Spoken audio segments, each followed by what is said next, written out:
Sub inspector আমাৰ UB AB communication এই তিনিটা ক্ষেত্ৰত অসম আৰক্ষীয়ে সাব ইন্সপেক্টৰ পোষ্টৰ পৰীক্ষা পাতিছিল।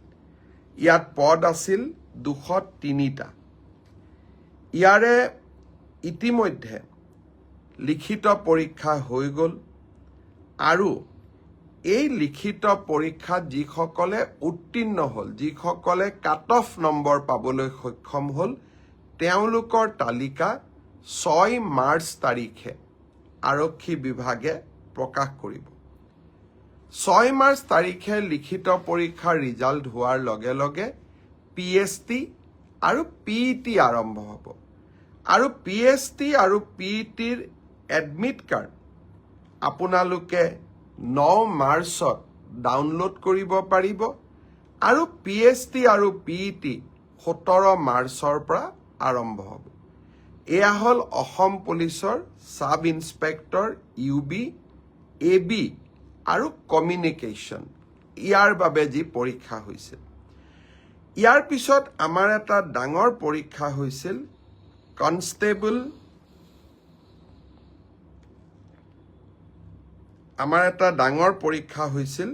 সেইটো হ'ল constable UB, constable AB, constable communication আৰু sub officer fire and emergency service.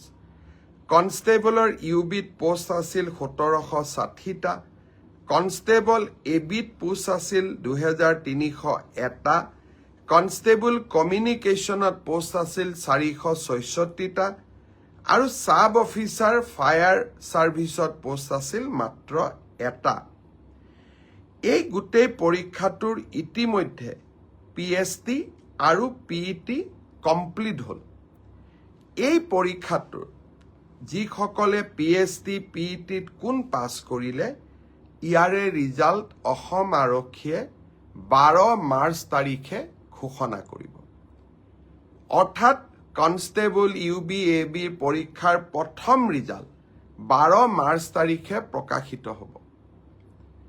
ইয়াৰ পিছত আপোনালোকে নিজেও জানে যে এটা লিখিত পৰীক্ষাত আমি অৱতীৰ্ণ হ'ব লাগিব আৰু এই লিখিত পৰীক্ষাটিৰ বাবে যিসকলে কাট অফ মাৰ্ক পাবলৈ সক্ষম হ'ব তেওঁলোকে এডমিট কাৰ্ড 17 মাৰ্চৰ পৰা ডাউনলোড কৰিব পাৰিব আৰু ফাইনেলি এবি ইউবিৰ ৰিটেন টেষ্ট 23 মাৰ্চত অনুষ্ঠিত হ'ব।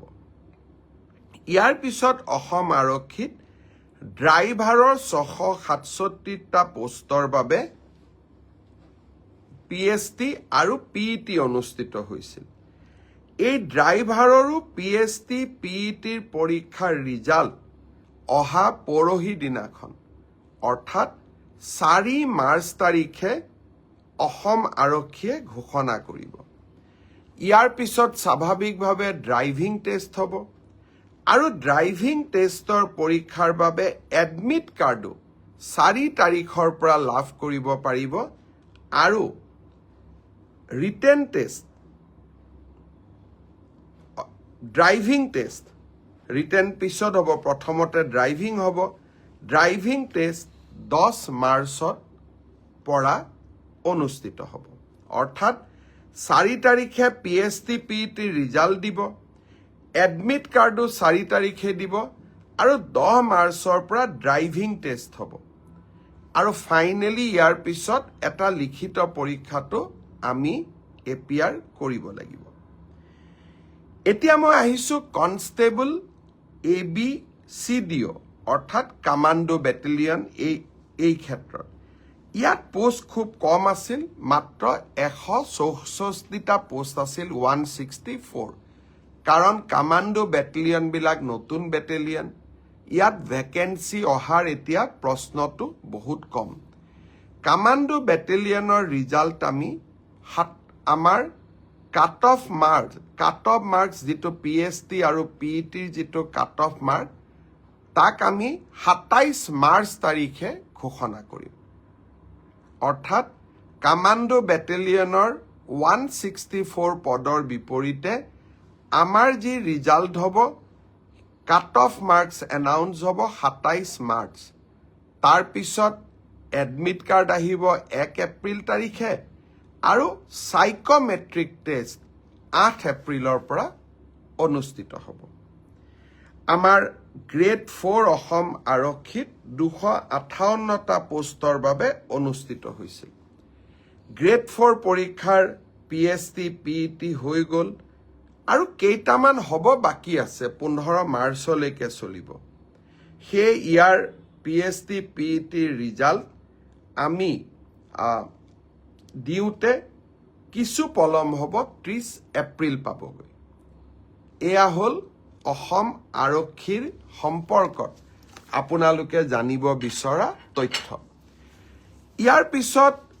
বহুত ল'ৰা ছোৱালীয়ে মোক সুধি আছে যে এডিআৰই ৰিজাল্ট কেতিয়া দিব এডিআৰই ৰিজাল্ট 7 মাৰ্চ শুক্ৰবাৰে আমাৰ গ্ৰেড 3 আৰু গ্ৰেড 4ৰ যি আমাৰ ৰিক্ৰুটমেণ্ট কমিশ্যন আছে তেওঁলোকে ঘোষণা কৰিব যিমান কেইটা পদ আছে তাৰ বিপৰীতে দুজনকৈ ল'ৰা ছোৱালীক এই পৰীক্ষাত উত্তীৰ্ণ হ'ব আৰু তেওঁলোকৰ মাজত পৰৱৰ্তী সময়ত ৰিটেন টেষ্ট অৰেল অনুষ্ঠিত হ'ব অৰ্থাৎ লিখিত পৰীক্ষাৰ ৰিজাল্ট গ্ৰেড 3 আৰু গ্ৰেড 4 আমি 7 মাৰ্চ তাৰিখে ঘোষণা কৰিম এটা পোষ্টৰ বিপৰীতে দুজনকৈ ল'ৰা ছোৱালীয়ে এই লিখিত পৰীক্ষাত উত্তীৰ্ণ হ'ব শেষৰ নম্বৰটোত যদি